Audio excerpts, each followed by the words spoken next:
Hello, good day, viewers. It's good to have you here again. There's a continuation from the class we had yesterday. Yesterday, I promised we're going to be looking at a practical example on natural flowing oil well, and here we are. Now, on your left hand side, we have the example we're going to be working with, where we're provided with several data that will enable us to find the flow rates of a well pressure of 250 psig. So we start right away. Now we start by double clicking the option summary. We want to set the template for our work. So first of all, we enter the fluid type we're looking at, and what we already have there is oil and water. Now basically for this system summary, we're going to be leaving everything at default because we're modeling a simple reservoir, a simple well, just natural flowing oil well. So it's still going to be oil and water. The method is still black oil separator. Everything is still going to be the same. So we're not changing anything. So we can just go ahead and click on our done. Yeah. So after that, we move on to the PVT data section. In this section, we're going to be imputing our PVT values and as provided in our exercise. So for the solution GOR, what we're given here is 400 scuff per STB, and our oil gravity is 30 API. Gas gravity is given as 0.75, and then the water salinity is 80,000 ppm, that's parts per million. We're assuming we don't have impurity in this well, and also for the correlation, we leave it as it is for now. Then we go ahead and click done. Yeah. So we move on to our IPR data. In this IPR data section, we're going to be selecting the reservoir model, which we're going to be using to model our well. And then we have several models listed here. We have the PI entry. We also have the Vogel. We have the composite. We have the Vetkofich. But we are going for Darcy. Now, Darcy is preferred for single phase flow. Yeah, this simply because flow obeys Darcy's law. That's a proportional relationship between pressure drop and flow rates. And besides that, Darcy is best when we're dealing with an undersaturated reservoir, that is when the reservoir pressure is greater than the bubble point pressure. So we stick with Darcy. We are not using the Vetkofich because Vetkofich is best for a non-linear flow and also best for a saturated reservoir. But what we're dealing with is an oil well, so we're only considering an undersaturated reservoir. So we move with Darcy. Now under Darcy, we go with enter skin by hand under the mechanical geometrical skin, and then we go ahead and impute our reservoir pressure. Our reservoir pressure as given is 4,000 psig. Mind you, reservoir pressure is same as the static pressure. So yeah, so we have that. Our reservoir temperature is given as 200 degree Fahrenheit. Our water cut is given as 0%, and every other thing remains the same. So when we're done with this, we go ahead and then we impute data. Now the data we're going to be imputing now for our data reservoir model is the reservoir permeability, and we're given 150 millidarcy. For reservoir thickness, as we can see there, is 100 feet. Our drainage area is given as 340 acre. The drainage area is simply the area of the reservoir rock that feeds our well during production. So we have 340 acre. Now for our Dietz shape factor, our Dietz shape factor is a dimensionless number that corrects for the shape of a reservoir when calculating pressure against flow rate. So the Dietz shape factor is actually a constant for reservoir based on different shapes. So we have different factors based on different shapes. So 31.6 is what we're given for this reservoir, and the wellbore radius is 0.354 feet. 0.354 feet. So when we're done with that, we validate, yeah, and then we calculate. Wow. We are told that our data is not valid. So we need to check, why is it not valid? So you need to go back. Would you like to review it? Yes, definitely. We would like to review it. Okay, so now let's go back. Let's check what is wrong with it. Yeah, we didn't remember to impute our MEC geoskin. Our MEC geoskin is 2. This is actually the skin. Remember, the skin is that that coating on our wellbore. It tends to impede flow. So when we have a positive skin, that means we have a restriction to flow. Okay, so after this we go to validate. Yeah, so our data is okay. So you see the reason why there is every need to go and validate your data before you proceed. So after this, we then move on to calculate. Yeah, so there we have a plot of the pressure given in PSIG against rates, and the information given to us here from our plot is the AOF. The AOF simply is the absolute open flow potential.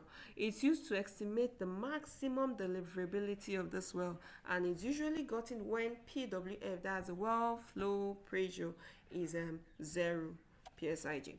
So for our AOF for this particular well is 23,498.7 stock tank barrel per day.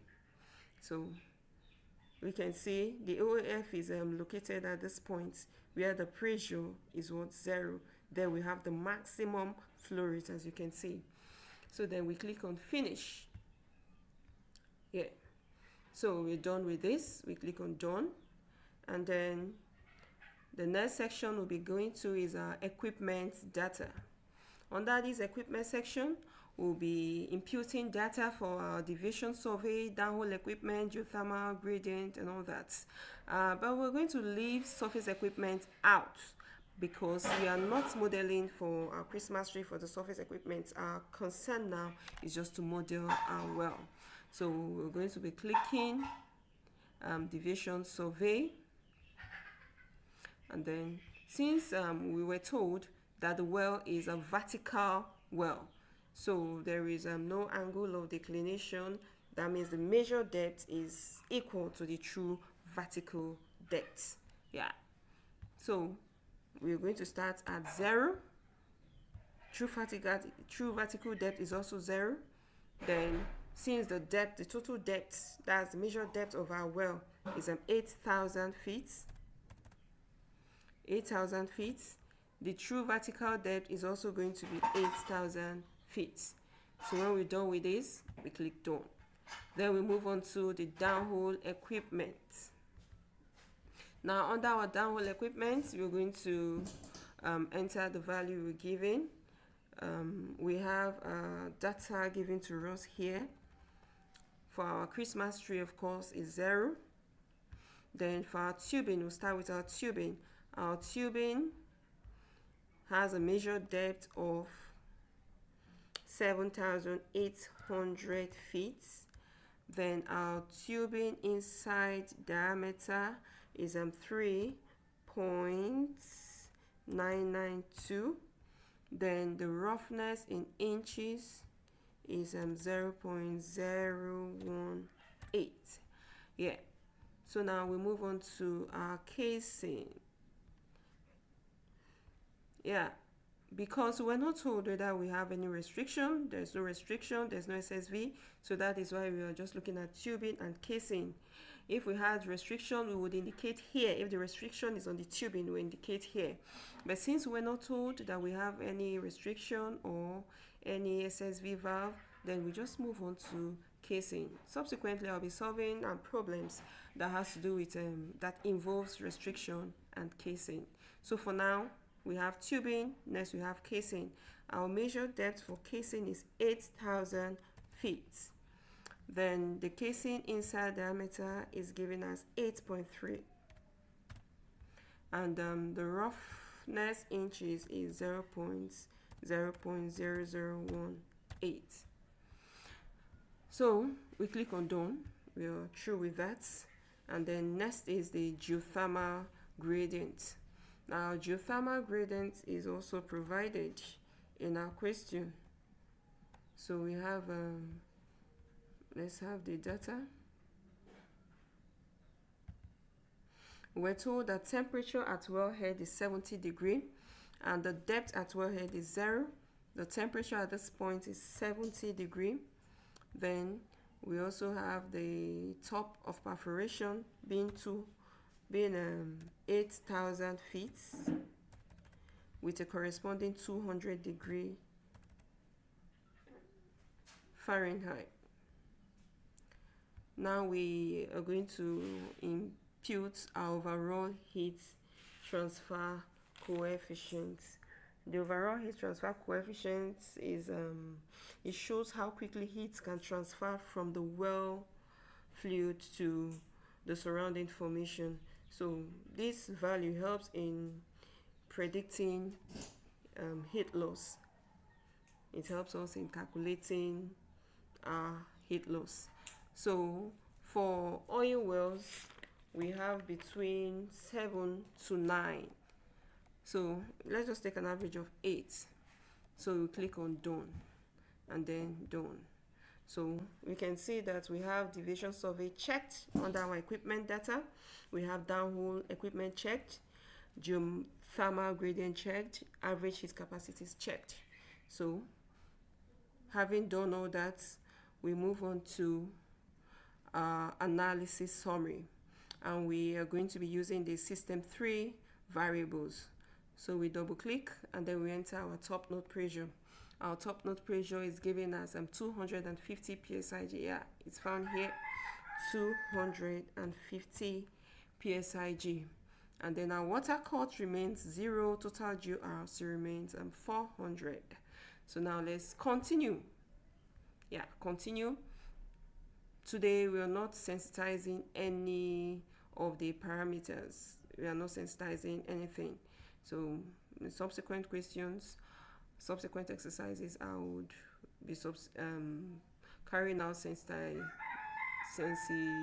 I'll be sensitizing some of these parameters. So for now, we just continue. So we calculate, and then as we can see, we already have a flow. That means at a well pressure of 250 psig, we have a liquid rate of about 10,898.6 stock tank barrel per day.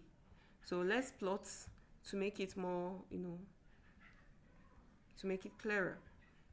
So here we still have our pressure plotted against our flow rates.